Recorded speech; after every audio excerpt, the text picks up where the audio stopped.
Do you ever feel unheard, as if your struggles and dreams vanish into the wind? Even when it seems no one is listening, the world itself holds space for your voice. The mountain that listens will show the seeker how to find strength, clarity, and guidance by attuning to the quiet wisdom that surrounds him. The seeker climbs slowly, feeling the weight of his thoughts pressing against his chest. Each step crunched on stones, echoing faintly through the stillness. He had journeyed far, seeking answers he could not yet name, searching for a place that might hold the clarity he needed. The mountain rose before him, silent and immense, its presence both daunting and reassuring. He sensed immediately that it did not judge, did not question, and yet it understood. As he ascended, he noticed how the wind carried subtle whispers, not voices of people, but the language of the earth itself. Rocks shifting beneath hidden streams, the rustle of unseen leaves, the steady rhythm of gravity pressing down. Each sound seemed deliberate, purposeful, waiting for him to notice. The seeker realized that the mountain was alive with attention. It listened. He paused on a plateau and let the quiet fill him. His doubts, his fears, his frustrations, all were laid bare against the patient stone. At first, he felt exposed, vulnerable, as if the mountain could see into the deepest corners of his being.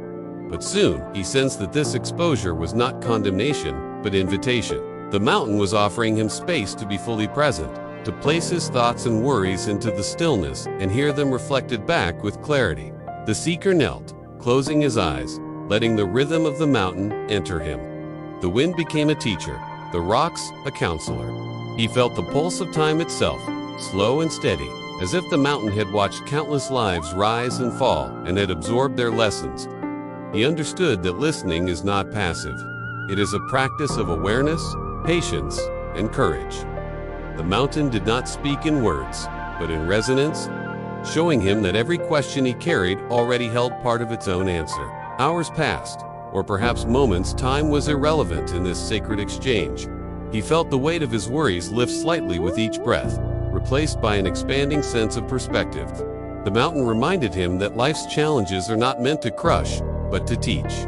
That understanding comes not from shouting for answers, but from attuning to the quiet signals that the world offers. When he finally stood, he noticed the subtle changes in his perception. The wind no longer seemed random. The rocks, the soil, the distant clouds, all were part of a web of awareness he could touch with his senses. The mountain had not given him answers in the form he expected.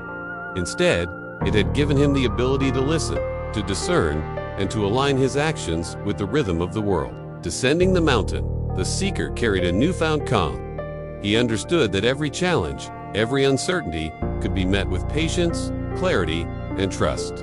Even when life felt chaotic or overwhelming, he could remember the mountain's silent counsel.